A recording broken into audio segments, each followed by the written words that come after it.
పత్రికా విలేకరులకి. నేను బహిరంగ చర్చకు సిద్ధమేనా అని అడిగాను. ఒకటి ఏమని అడిగాను, మీరు పదే పదే మేము 1000 కోట్లు చేస్తున్నాం డెవలప్మెంట్ అంటున్నారు. గుండె మీద చేసుకొని చెప్పాలా. సూపర్ స్టార్ హాస్పిటల్ మీకు సంబంధించిందా? 120 కోట్లతో సూపర్ హాస్పిటల్ ఎవరు తెచ్చారు? ఈరోజు కూడా దాన్ని మీరు ప్రారంభం చేయడానికి కూడా మీకు మనసు ఒప్పలే. కంప్లీట్గా నా టర్మ్లో కంప్లీట్ చేశాను. అదేవిధంగా 160 కోట్లతో ప్రపంచ బ్యాంక్ నిధులు తీసుకొని వచ్చాం 11 ఎలివేటర్ రిజర్వాయర్స్తో. అవన్నీ కూడా ట్యాంకులు కట్టాం. బ్లూ పైప్ లైన్లో ఈరోజు ఇంటికి పోతున్న అందరి దగ్గర కూడా అది మేము శాంక్షన్ చేసిందే.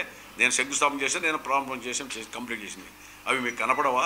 తర్వాత ఎల్బీ స్టేడియం లాగా హైదరాబాద్లో పీటీసీది సెమీ ఇండోర్ స్టేడియం లాగా దాన్ని తీర్చిదిద్దడం సంజీవ్ రెడ్డి గారు కాలంలో జరిగిన దానికి పెయింట్లు కూడా కొట్టడం దానికి మేము కదా. మీ ఇంటానికి ఉన్నటువంటి దానికి పీస్మూర్ హాలు పేకాడ్ క్లబ్ని నేను కదా మార్చింది. ఓపెన్ జిమ్ములు ఏమైనాయి, పార్కులు డెవలప్ చేసాం. నా శిథిలం తీసుకొని వచ్చారు. చెరుకట్ట మీద రోడ్డు నేను కదా, స్మార్ట్ సిటీ కింద హౌసింగ్ బోర్డు నేను కదా, ఇంజనీరింగ్ కాలేజ్ రోడ్డు మేము కదా శాంక్షన్ చేసింది. తర్వాత ఎన్టీఆర్ మార్క్ మేము కదా శాంక్షన్ చేసింది. తర్వాత ఏ రోడ్లు వేసాం, సంజీవ్ రెడ్డి గారి ఇంటి పక్కన జన్మభూమి రోడ్డు నేను కదా వేసింది. నీరు చెట్టు రోడ్డు ఆ రోజు ప్రెసిడెంట్ ఆఫ్ ఇండియా వస్తే మేము తీసుకొని వచ్చి మేము కదా వేసింది. తర్వాత శిల్పారామం 100 ఎకరాల్లో మేము కదా ఏర్పాటు చేసింది. ఇప్పుడు శిల్పారామం లేకపోతే భయపడేటువంటి పరిస్థితి.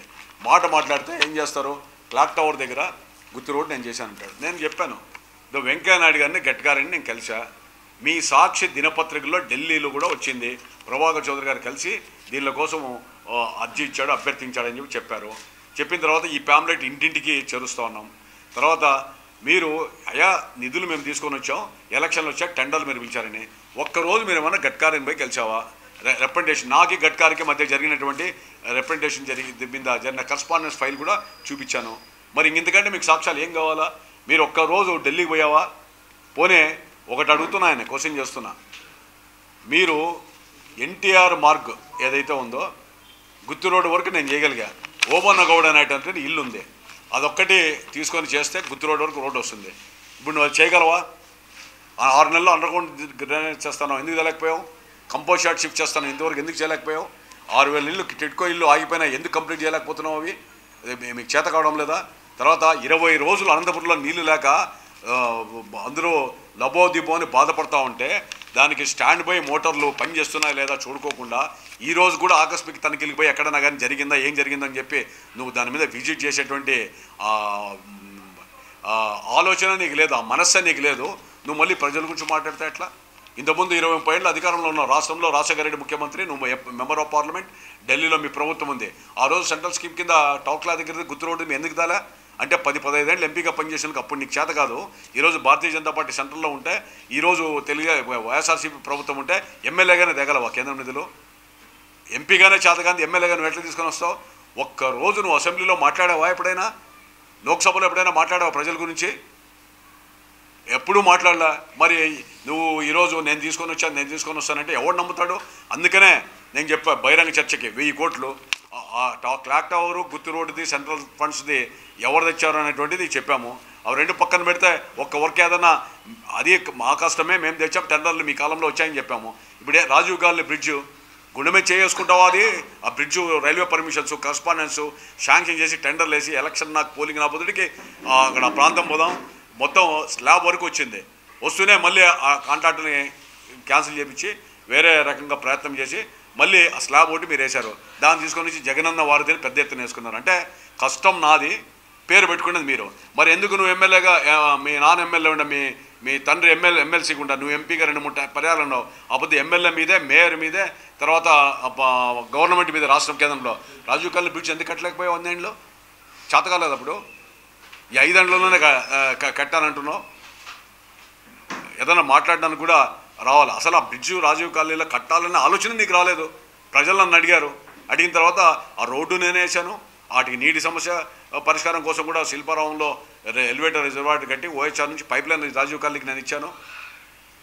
ఏది కూడా ఏదో తగుదునమ్మా అని చెప్పి చెప్తా ఉన్నావు. సరే ఒక పని చేయి, నువ్వు శిల్పారామంలో ఈరోజు టాయిలెట్లు కూడా సరిగ్గా లేవని చెప్పి ప్రజలు తిరుగుతూ ఉన్నారు. అది చేసి అది కూడా చేయలేవు. తర్వాత ఓపెన్ జిమ్లన్నీ నాశనమైనాయి, దాని గురించి జిమ్ రిపేర్లు కూడా చేయించలేవు. ఈరోజు 15 రోజుల అనంతపురంలో నీళ్ళు రాక దాని గురించి అతి లేదు గతి లేదు. చెరుకట్ట మీద పార్కు శిథిలం చేరుకుంది, దాని గురించి ఆలోచన లేదు. అంటే ఆ ప్రాంతంలో ప్రజల కోసం ఇస్తే ఎక్కడా కూడా చిత్తశుద్ధిలే. ఏదో మున్సిపాలిటీలో ప్రజలకు అనేటువంటి పన్నులు ఏవైతే ఉన్నాయో కోట్ల రూపాయలు వచ్చే నిధుల వల్ల ఆ అడపాదడప 4 రోడ్లు అనంతపురంలో వేస్తే నువ్వు కాదు, మేయర్ వసీం కాదు, ఇంకా అమూల్ బేబీ కాకుండా ఇంకా ఎవరైనా కూర్చున్నా కూడా అవన్నీ కూడా రొటీన్గా అధికారులు చేసేటువంటి రోడ్లు. మరి మిగిలినవి ఏమైనా ఒక కొత్త రోడ్డు తెచ్చావా అనంతపురానికి? కొత్త రోడ్డు ఏమైనా ప్రణాళిక వేసి తీసుకొని వచ్చావా? కొత్త రోడ్లో నేను తెచ్చాను. సంజీవరెడ్డి గారి ఇంటి పక్కన రోడ్డు లేకపోతే నేనేసా. సూర్యానగర్ రోడ్డు మున్సిపల్ చైర్మన్గా నేనేసాను. మళ్ళీ ఎమ్మెల్యేగా గుర్తులు పడి కోర్టులో ఉంటే కూడా రాత్రి పోయి నేనేసా. తర్వాత బస్టాండ్ నుంచి గుత్తి రోడ్డుకి నేనే రోడ్డు వేసాను. తర్వాత చెరుకట్టు రోడ్డు నేనే తీసుకొని వచ్చా. శ్రీనగర్ కాలనీలో రోడ్డు మేమే వేసాం. తర్వాత కలెక్టర్ ఆఫీస్ పక్కన రోడ్డు మేమే వేసాం. ఎన్టీఆర్ మార్కు నేనే తీసుకొని వచ్చాను. ఎన్ని రోడ్లు కొత్త రోడ్లు వేసాం. అనంతపురంలో కొత్త రోడ్డు అని ఆలోచన ఉందా నీకు? ఇంతవరకు ఒక్క రోడ్డు వేలా? నీ ఆత్మసాక్షి లేదా మీ దగ్గర ఉన్నటువంటి నాయకులకే తెలుసు మీరు ఏం చేశారని. సీఎం రిలీఫ్ ఫండ్ ఎంతమందికి ఇస్తున్నారు అనంతపురంలో? ఎక్కడన్నా ఇచ్చారా మీరు సీఎం రిలీఫ్ ఫండ్? దానికోసం మీ చుట్టూ కాల ప్రదక్షిణ చేస్తున్నారు. ఆసుపత్రి ఇబ్బంది పరిస్థితి ఏముంది? గవర్నమెంట్ ఆసుపత్రిలో మెరుగైన వైద్యం ఇవ్వడానికి మీ కోఆపరేషన్ ఏముంది? ఎక్కడికక్కడ ప్రజల్లో మంచి చేద్దామనేటువంటి ఆలోచనతో పోతూ ఉన్నాం. మీ అదృష్టం బాగుంది.